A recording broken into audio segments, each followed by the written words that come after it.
I'm checking if we are live. Let's go back. Update. Ah. It does not like the side of your profile look.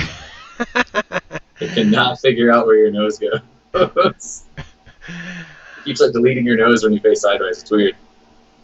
All right. I've got a title, but there is no video streaming, which is very weird. Uh, this is gonna be irritating. Do you want to check our Twitch channel? Sure.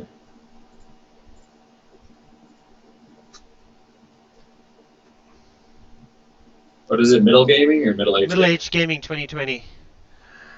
All right. Oh yeah, we're on. We're on. Oh, sweet. Oh no, we're not on. Not sweet. Oh, are we on? Is it still going? Yeah, it's going. Yeah, we're good. We're good. Ah, There's no me though. There's apparently only you. it's apparently only me. Yes. And for some reason, it's like you're cut off on the bottom. Oh yeah. I saw the on the picture. Whoa, that's weird. That is something. Sure. Can we make Yeah, me this way. bigger? This way. Oh. It's so much delay. You're telling me. How do I share the screen with you? Apparently I can't.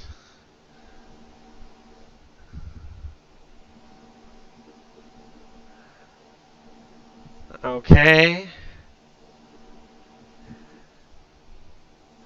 This is absolutely weird. Yeah, I can't even hear you. Can you hear me now?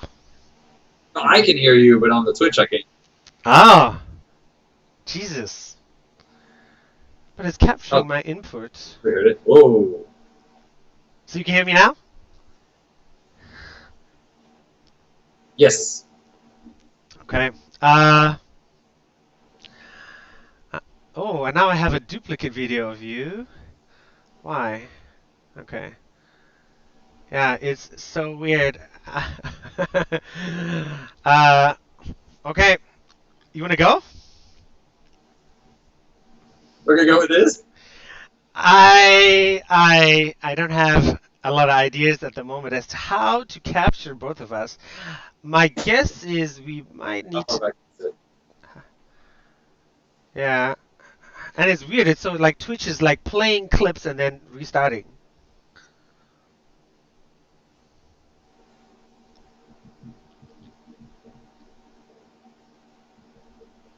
But it's still. This is a It's, giant picture of my head.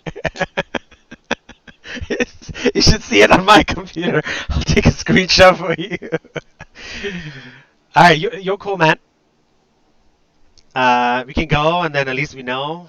But at least like this, we can cut the audio for the podcast, the actual podcasting Captivate site. I'm gonna have to turn off the audio or something here because I'm getting you an echo, so it's hard to understand what you're saying. Well, I'm gonna shut off the Twitch, and let's see if that helps a little bit.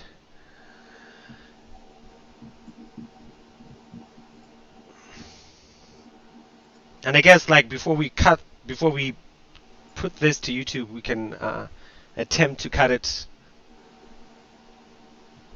0 users in chat. Yes.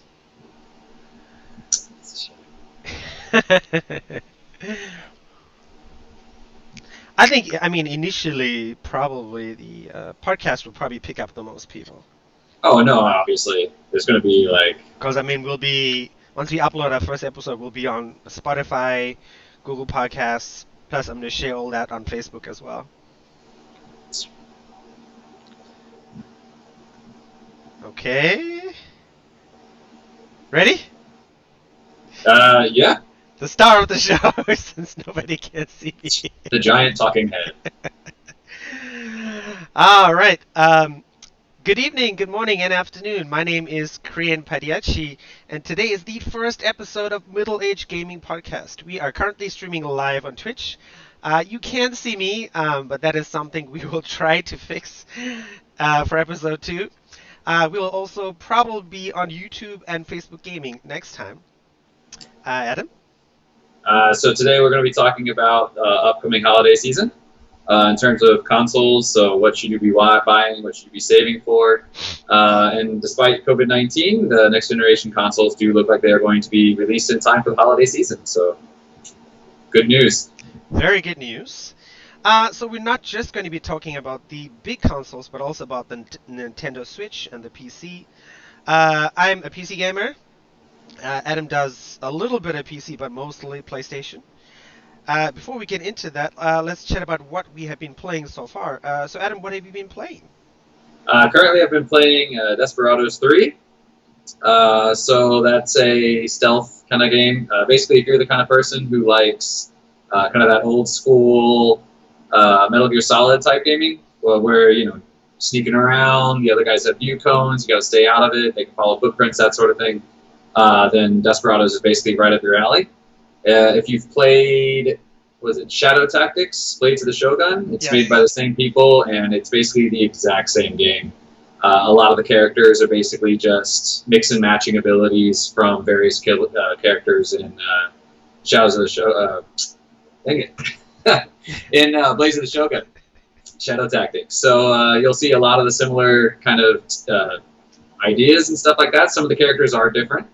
I should say, rather, one character is completely different, but the other four are basically taking abilities from the various characters and just mixing and matching them. For example, if you've played Shadow Tactics, the one girl has a trap that she can set, and then she can use a call trap that she can set.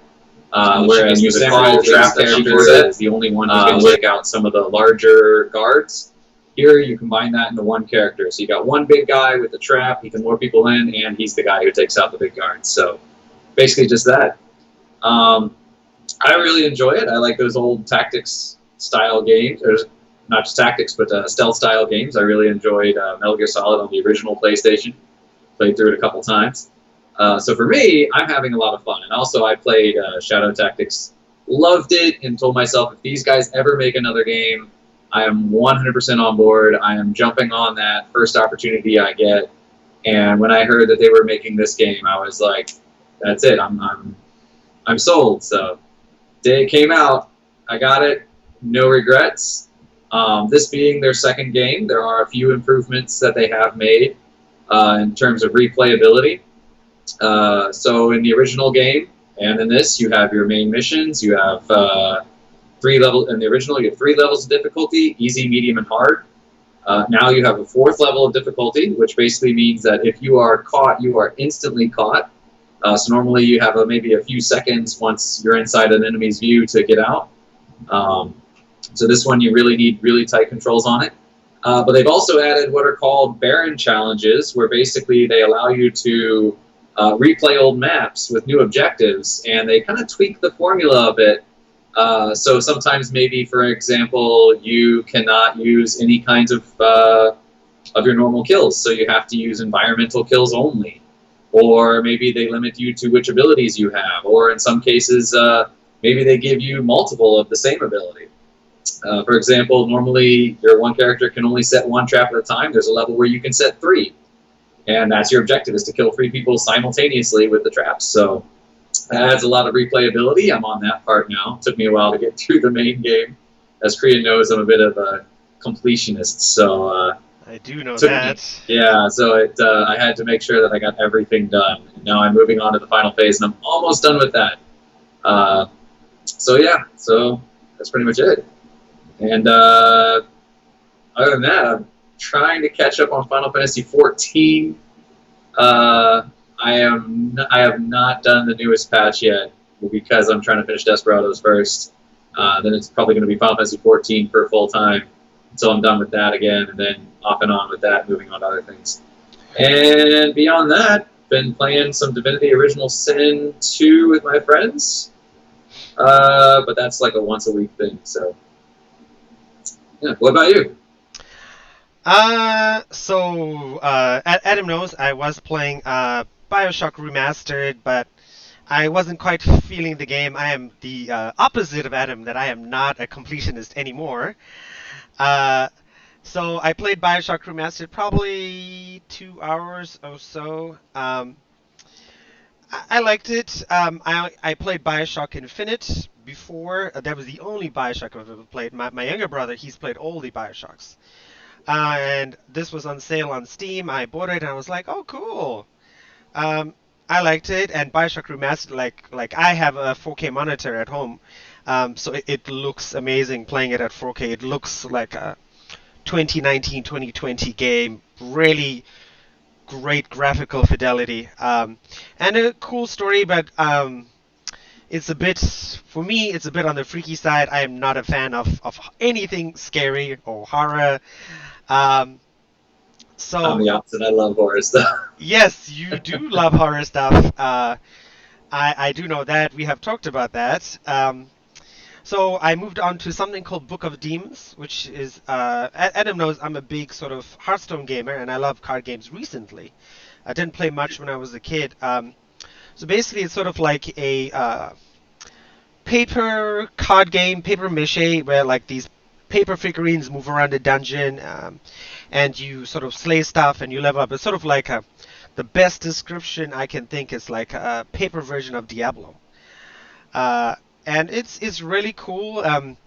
And it's got a lot of like quality of life things inside. So like when you choose to go into the dungeon, you can choose the time or how much you want to spend. It'll give you like a small, medium, large, very large, and it'll give you the time based on each of those. So if you only have 30 minutes to play, so you can just, okay, I'm gonna choose this option, and it the way you play, the game checks or decides. No, that's the wrong word. Oh, I can't talk. The game understands the speed at We'll which get you better at play. this. We promise. Yes.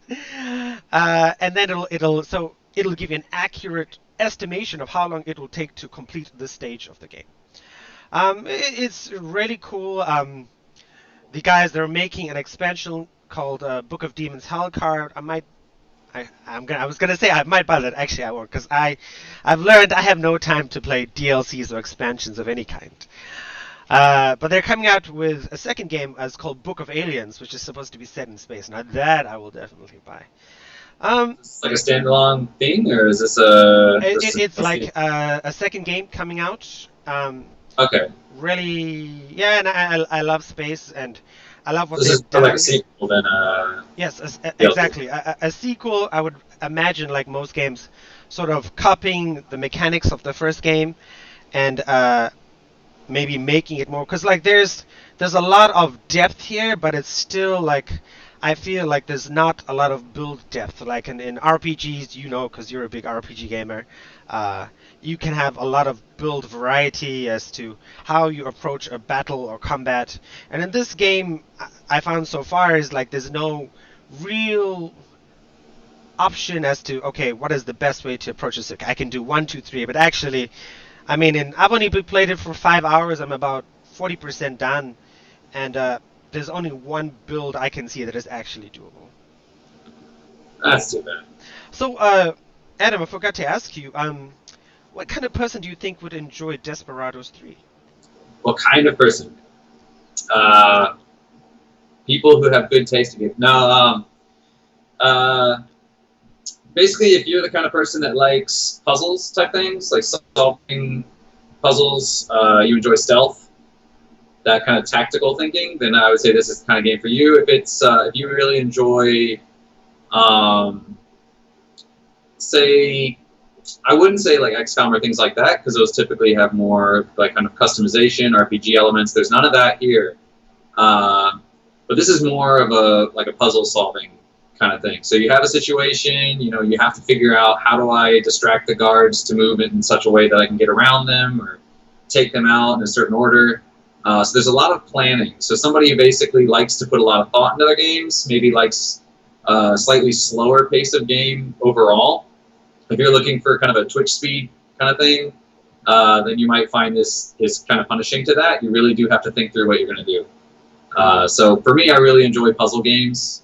I really enjoy kind of those logic puzzles, Sudoku, that sort of thing, and that's why this kind of appeals to me, because it's a lot of it's kind of figuring out, okay, well, here's my problem, how do I best approach it? So, puzzle gamers, oddly enough. Okay. But also, like I said, if you enjoy those kind of old school Metal Gear Solid stealth kind of things, then kind of a slower pace of it, not so much the hiding in shadows, but figuring out the guards' routines, how do I get around them. Then this is a kind of game you're going to enjoy. Okay. Can you hear me? Yes, I can hear you. No problem. I am still trying to fix the technical hitch of why there is no me in the video. I kind of figured it out. Is that Okay. So you need me to talk to distract people while you're figuring this out. for our first episode, I imagined it going a lot more smoothly than this, but I did it, yeah. Murphy's Law, right? Exactly. Learning curves, as they say. And if my experience in bowling has anything to do with it, if the worse my first game is, the better the second one's going to be. So if I have a good first game, I know the second one's not going to be great. Bowling. Another form of gaming that will not be covered on this show. All right. So we have a really cool topic, everyone, or who is listening. Today we're going to be talking about the upcoming holiday season. It's September. Some people start thinking about Christmas shopping and what they're going to spend their Christmas bonuses on in the western part of the world. At MI and in Taiwan, so we don't have a official Christmas holiday.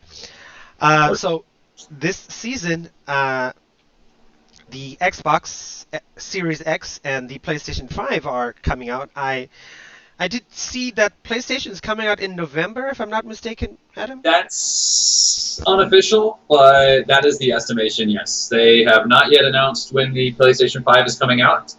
They also have not announced when the Xbox is coming out. All they have said is holiday season. They have also not released the prices yet, which I've done some research on. So okay. Jump right into it.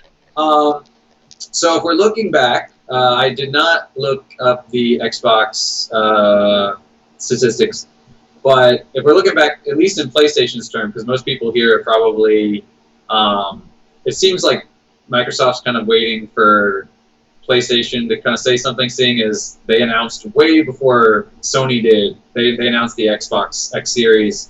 PlayStation 5 official announcement was way later. We got the specs way later.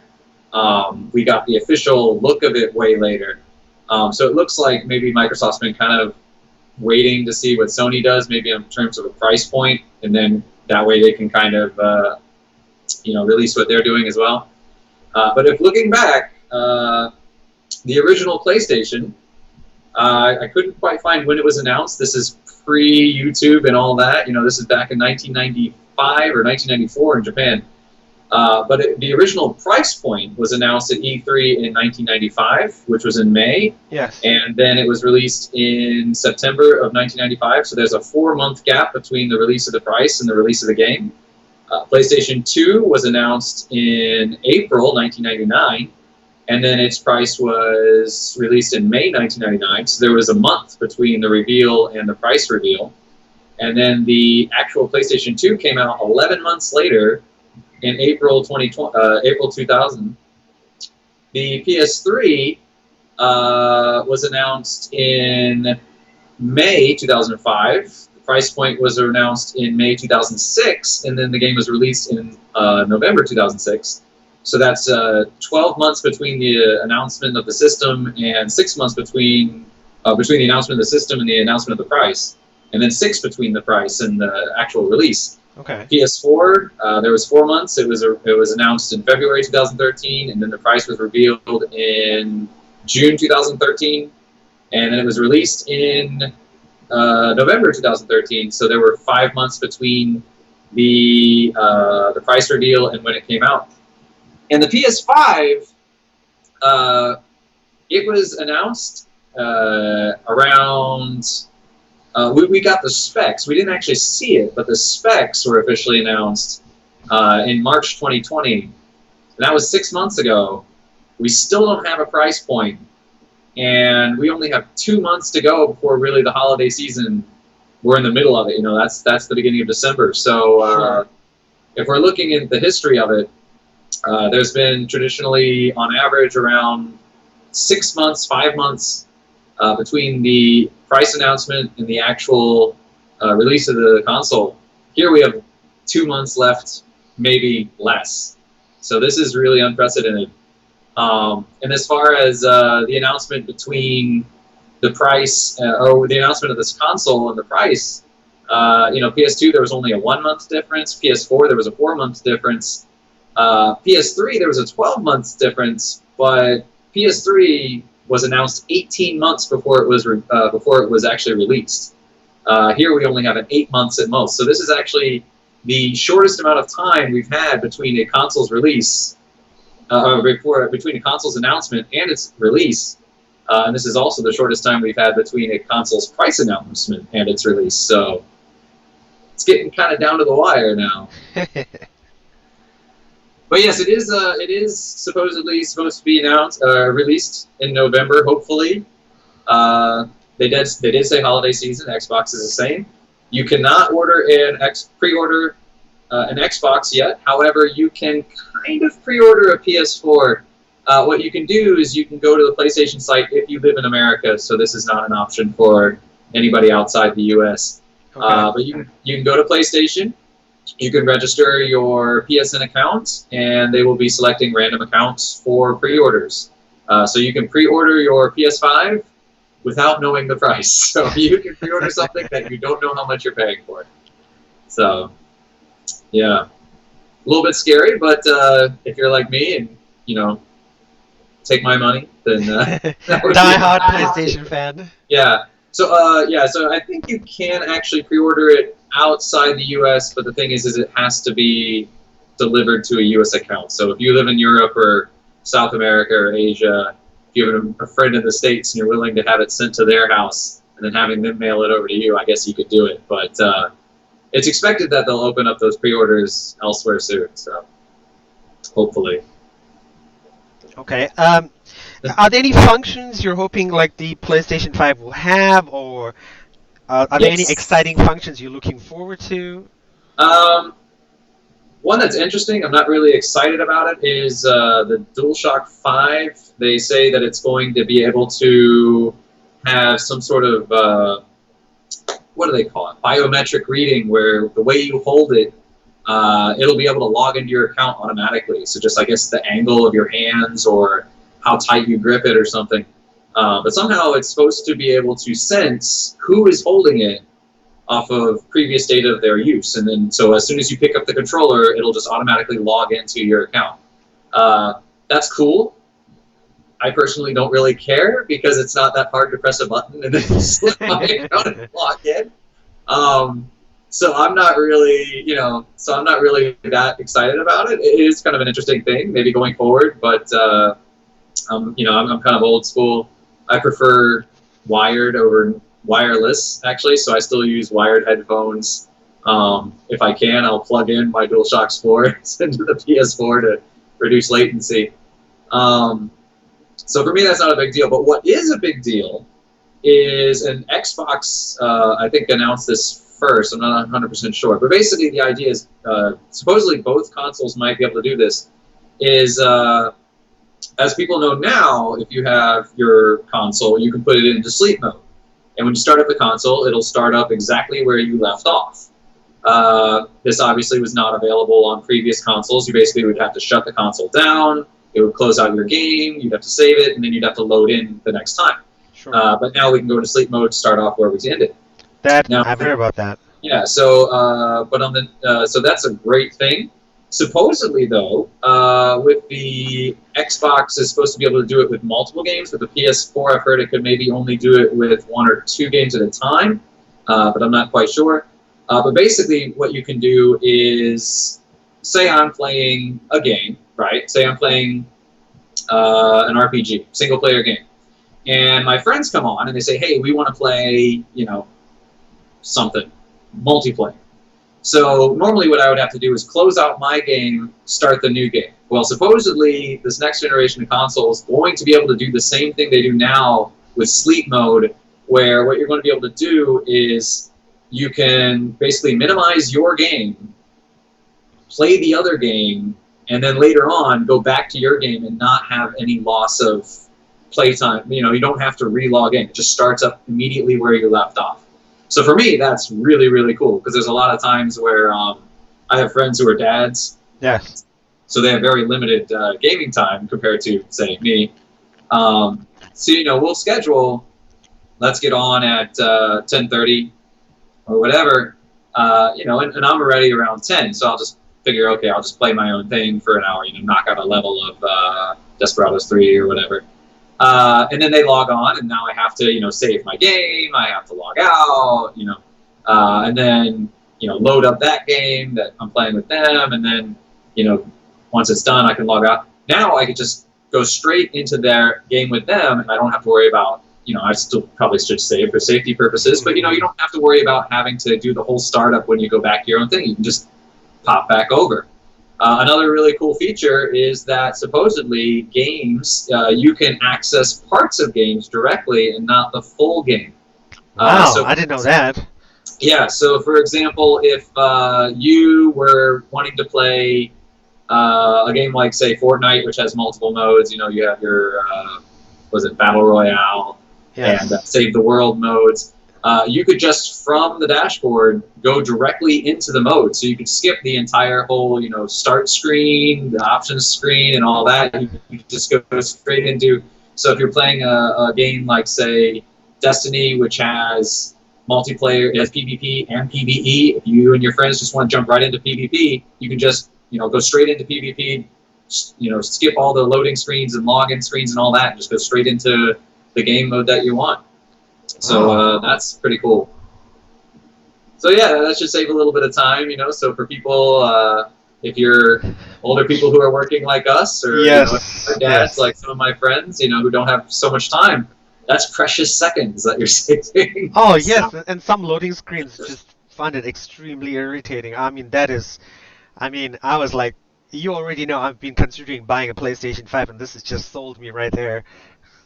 Yeah, so I think that's a really cool feature, especially because now games like they're like movie credits, right? They show you the game engine. They show you a little logo thing that like. Oh yes, multiple splash screens. Yeah, and then it starts to do the load-in screen, and while it's doing the load-in screen, it's trying to do a cinematic at the same time, and you can either watch the cinematic or you can skip it. But if you skip it, you're just watching a little loading bar instead. So, yes. Yeah. So this should save a lot of time. Okay. Yeah, that's a really cool feature, I think. Okay. Thinking haptic about. Feedback too. Sorry. You heard about that, right? The haptic feedback. Yes, I have heard about that as well. Yeah, so that's so we've all some of us predate the Rumble Pack. Yes. But that's been a pretty standard feature for a long time now, going all the way back to the Nintendo 64 Rumble Pack, which was actually called the Rumble Pack. But now the DualSense 5, it's still the DS5, but it's DualSense, not DualShock anymore. Yes. The DS5 is going to have haptic feedback. So, for example, if you're playing a game like Horizon Zero Dawn, where you are using the bow, when you pull the trigger is actually going to cause resistance. Oh, so cool. the harder you pull it, the harder it'll actually push back. And so that will actually allow you to get a better feel of in the game. So for example, if you're maybe punching somebody or something, you pull the trigger and you hit it and it pulls back out once you hit the guy or something like that. And supposedly this should also help in giving kind of a more controlled feedback, in the sense that, with the Rumble Pack, it just kind of shakes. But here, it might actually kind of jerk to the left or jerk to the right a little bit. Yes. So you get a little bit more of a feel of something in your hands. So immersive environments, yes. Yeah. So that's cool. Nice. Yeah. So, who do you think the PlayStation is for, and who do you think it's not for? Who do I think it's not for? I would say it's not for people who are really, I would say it's for everyone. But I mean, if you're a really super high-end gamer, you want the best graphics possible, fastest speeds. I mean, obviously, you're always going to want to go PC because PC's always going to be better than a console, just in the fact that, you know, a week after you could create a console that is 100% up to date, the best thing you could possibly build, and you know, a month later it's already out of date. You know, there's something better. So you know, in terms of PC, you're always going to have more options. The other thing is, if you're, yeah, I can't really think of who it wouldn't be for. I mean, if you like mouse and keyboard controls, I think most games on PlayStation now support that. I think most games on Xbox do as well. Okay. That's actually kind of a point of contention for some games. So if you're playing a game like, say, Destiny, some people do not like the fact that you could play mouse and keyboard on it because they feel it gives a certain advantage to players who use that. So, you know, if you like the feel of mouse and keyboard, I don't feel like that's an excuse. I would really say the only real thing is basically for people who are looking for games that are on Steam or something like that that are not available on console. Okay. Or people that makes who sense. like mods. That's the other thing. Xbox obviously did a good job with mods this generation. Was it Fallout 4, Skyrim? Yes. Had a lot of support. PlayStation kind of allowed mods, but due to their proprietary audio, they did not allow people to add in outside assets because that would mean that people would be able to take out assets. And given that they have proprietary audio, then that could have affected, I guess, certain licenses or something. I'm not quite sure. But because of that, the mod scene on the PlayStation was very limited. You basically could only work with assets that are already in the game. So moving forward into the PS5, they haven't really said anything on mods yet. So if you're the kind of person who really likes modding games and that sort of thing, you might want to wait and see what they say about that. Okay. On the other end, Xbox, they haven't said anything, but given the Xbox One's ability to mod, I would say you're probably pretty safe with an Xbox One X there. But again, PC, if you're a modder, PC is where you want to be. Cool. Yeah. Okay. An exciting holiday season, PlayStation 5. For me, I mean, you know, Yes. I'm what they would call a Sony pony, so. I've never heard that term, Sony You've never heard of Pony. Sony pony? I've never heard of That's Sony Pony. PlayStation fanboy. Oh, okay. Jeez, and all this time, I mean, all these years on Reddit and articles, PC Gamer, never heard of Sony Pony, ever. Sony pony, Xbox. See, I've heard of Xbox. You've heard of an Xbot. Okay. Yeah, but And of never. course, you've heard of PC Master Race. Oh, of course. Yes. Can't believe you've never heard of Sony Pony. Yeah. Never heard of Sony Pony. We'll ride the horse wherever it goes. Oh, I'm gonna use that from now on. Yeah. The other side of the holiday season coming up this year is the Xbox Series X. I'm sure lots of you who are listening to this, you've seen the stats, you've seen the hardware is pretty similar. You even saw Xbox's showcase 2 weeks ago, maybe 3 weeks ago. Wasn't that great. A lot of people were speculating, like maybe something, Microsoft's got something in their bag. I remember the rumor, and this is just a rumor, let me emphasize that apparently the Xbox is going to be a PC that allows you to use Game Pass, and that is the strength that Microsoft is going for. Like yesterday Wasteland 3 came out, and this is a typical $60 game. Microsoft immediately put it on their Xbox Game Pass, which if you were paying $5 a month on Xbox or PC, you can immediately play the $60, triple A game.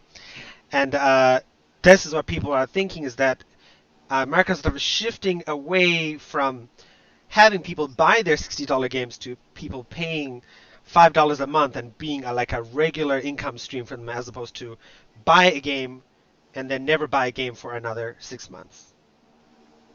So I think it's going to be an interesting holiday season. I don't imagine the Xbox Series X will have as many console exclusives. I Uh, don't think it's getting any console exclusives if you're including PC. oh yes, yes. So, but what I think they are going to do is they're going to hammer sort of that blend between the PC and the Xbox together. And the rumor that got me most excited, which still might make me change my mind, even though I said I'm probably going to get a PlayStation 5, is if they get Steam running on the Xbox, and if I can play my Steam games on my big TV at home with an Xbox controller, yeah, you sold me right there. I will, as much as I love the PlayStation 5 and all the advancements that come with it, I've got a library of 687 Steam games. I would love to play them on my big TV. For what it's worth, a lot of the PlayStation exclusives are coming PC side as well, so not necessarily True, a bad true. idea. There was an article earlier this week. PlayStation was saying they do want to port more stuff to PC. So, Yeah. uh, but for me, the big Horizon Zero thing, Dawn's already been done, but they're announcing yes, more. So. yes, yes, is I just wanna. I've always wanted to. Steam has big picture mode. Steam had streaming to your TV and stuff. But a lot of that is does not have the same graphical fidelity. I mean, the only way to play a really cool game like Horizon Zero Dawn on a big TV with your computer was to literally move your computer to your TV, and at some point, Adam and I will take pictures of our consoles and computers, and let me tell you, this computer would not fit next to my TV. Mine would, but I wouldn't trust the cats. Yeah, yes, Adam has cats, and I have. Unfortunately, I'm a lonely soul with no animals in my house. But you have lots of plans. If only plants could talk, but then I wouldn't want that. That's the start of a horror movie right there. Yeah, Little Shop of Horrors. All right, so Adam, running it out, you're definitely getting a PlayStation 5 this Oh year. yeah, no, I mean I'm for me a big part of it too is I'm already kind of engaged in the ecosystem. I got the account. I got lots of games on it. The trophy system. I mean, I'm not a big trophy guy, but just already invested in it, and then already invested in some of the exclusives. I mean, Horizon Zero Dawn, absolutely love it. I'm going to be a day one guy for Horizon Zero Dawn 2, Horizon Forbidden West is what it's called, which is going to be so hard to say. Because I've been associating the game as Horizon Zero Dawn for so long, but no, it's actually Horizon. That's it. The entire game is Horizon. Zero Dawn's just the first game in the series. But yeah, I'm invested in it. I have a lot of the, all my friends from the, you have your friends list. Yes. I've never owned an Xbox. Most of my friends have had Xboxes. I personally never had one. That was kind of a problem that we had in the PS3 era, where they were on Xbox, I was on PlayStation 3. But back then, we would mostly meet on PC, so we played, Diablo 3, StarCraft 2, that sort of thing. But they moved over to the PlayStation 4, and yeah, it just kind of feels like like starting over. So for me, it's that's part of it. It's just No, it that makes kind of sense. thing. I mean, it's the same thing with people with phones. If Yes, you've been Android for a while, you probably don't want to switch to an iPhone because you've got all your stuff on Android. exactly. And if you've been on iPhone for so long, you probably think, switching over to Android, I got to start over. I got to resync all my accounts. Apple's already got all this stuff. It's just easier to stick with it. True. So for me, and yeah, I'm gonna stick with it. So also, I just like that couch playing kind of thing. Oh, me Sitting too. at desk is Me fine, too. but definitely sitting on your couch and playing is definitely a plus for me. So No, no, I don't I have agree. it. Like, my first a real console that I've used was the Switch, and I mean, you can debate whether it's a console or not, but I love docking it It's in. console. Yeah, I love docking it in, and I love sitting far away from the monitor with my wireless controller and just playing games. It feels very relaxing as opposed to sort of the typical. You guys can't see this because Adam and I have not figured out, or I haven't figured out how to show you guys. But sort of sitting upright, hand on WSAD, right hand on the mouse, Well, that's cool, but I really feel like the console approach is far more relaxing to playing games. I've only known one person who solved that, and what he did is he got one of those little number pads, Yes, and he got his mouse. He actually works for Red Hat now, I think.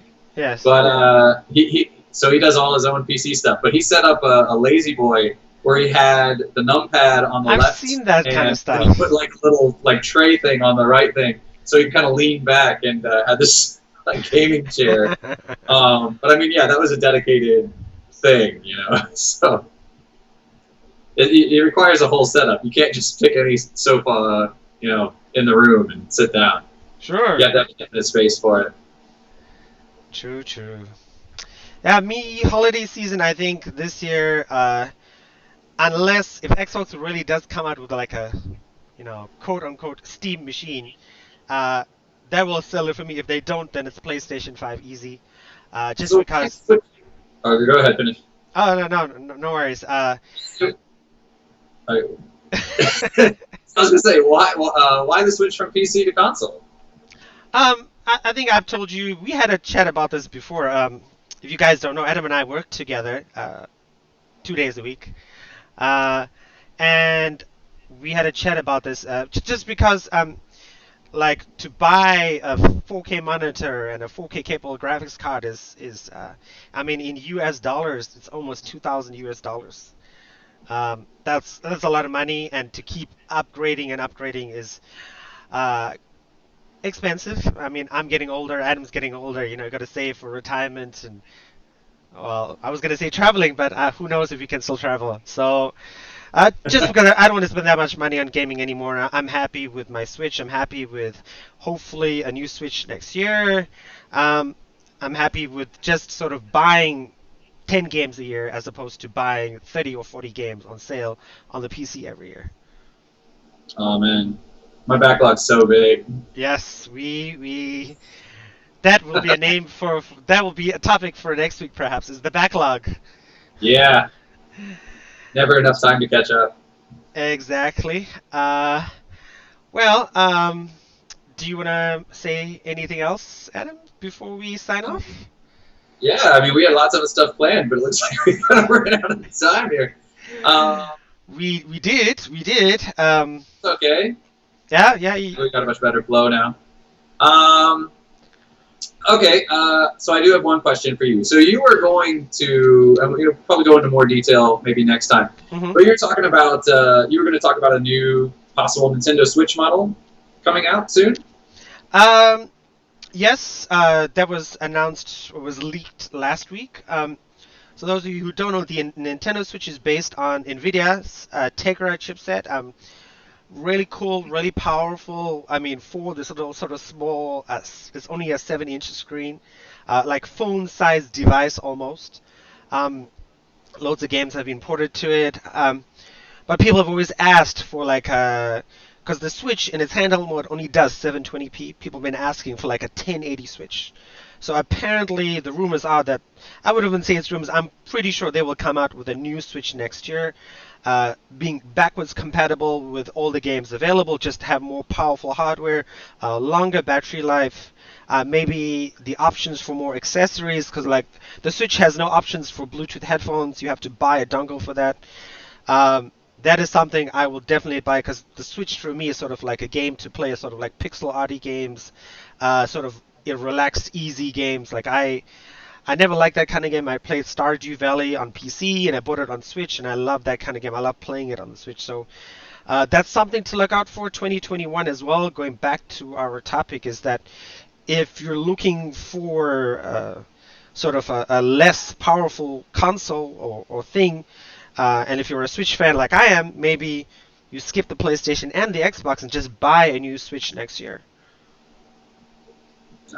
So is this more of a console upgrade, or is this like a new Switch? It's like a physical new Switch. I don't imagine the dimensions will be different, but the hardware inside will be different. Oh, I meant more like, you know how PlayStation 4 did the PlayStation Pro, and then Xbox did the Xbox One X. Is this more like that, or is this more like it Switch 2. is gonna be a Switch 2, but again, the leak shows it as not looking different. Uh, but I think it will be called like a Switch 2, but just with different hardware. They did release a Switch version 2 earlier this year. It has a much like almost double the battery life of the Switch I have over there. Okay. Yeah, that was one thing that I was kind of wondering about. Because I know with the original Switch, obviously it could be in docked mode or you could use it in portable mode. Yes. Switch Lite was portable only. Mhm. So when they said they were announcing an upgraded version, I was wondering if that was going to be like a docked only, kind of like a traditional console kind of setup, or if it was still doing the portable thing like a Switch. There's interesting stats about that. I mean, like even people who have like a regular Switch like me, most of us only put it in dock mode like 35% of the time. People use the regular Switch in handheld most of the time just because it's like the options. People like me, I sit on the bed in my study and I just sit there and playing with my Switch like that. I mean, while it looks better in docked mode, but the difference between docked and in handheld, in some games when you're in the game, you don't really feel it. I only played Mario Kart with my niece, so.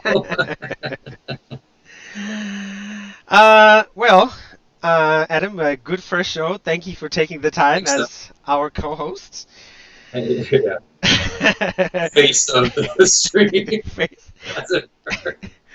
And it's very fun. I'm looking at the Twitch broadcast now. For some reason, I see the rest of your face now. Oh, I've kind of adjusted my seating. Yes, so. And I've been like slipping down, and becoming lazy because nobody can see me. No, yeah, I've been trying to adjust it. But yeah, it's on the delay, so every now and then I'll look at the thing and be like, oh, okay, I need to sit up a little more, go down a little more, left or right. So. Well, ladies and gentlemen, thank you for listening to this. Nobody tuned in today. Of course, it's the first episode, but that's fine. Please, you guys can catch us on Google Podcasts, Spotify, and Apple Podcasts as well if you want to download and just listen. We will be streaming live on Twitch 10:30 a.m. Monday night Eastern Standard Time in America, 10:30 a.m. in Tuesday in Taiwan where we are located. Next week, we promise streaming-wise, I shouldn't say promise, we will try to show Adam and me as well. 10 a.m. in Taiwan, 10 p.m. Eastern Time. Yes. You got your time backwards. Oh, 10 p.m. 10 p.m. Taiwan. Yes. Oh my God, you just froze for like a second there. I know, I saw it. Yes. So apologies for the crazy nature of today's stream. It's the first time we have done this, and I have done streaming in about a year, more than a year. This is my first time. Yes. So anyway, look out for the podcast every week, and come in, watch us live. We're gonna try to do YouTube gaming, Facebook gaming, and Twitch all at the same time next week. And yes, last words, Adam? Thanks for coming. Okay, cool. I look forward to seeing you. Please give us feedback because we could definitely use it. Oh, so. Yes. Please, feedback or any technical tips as to how to do this. I was Googling that while Adam was talking before. All right, then everyone have a good day, and we'll see you next week, same time. Bye-bye. Catch you later.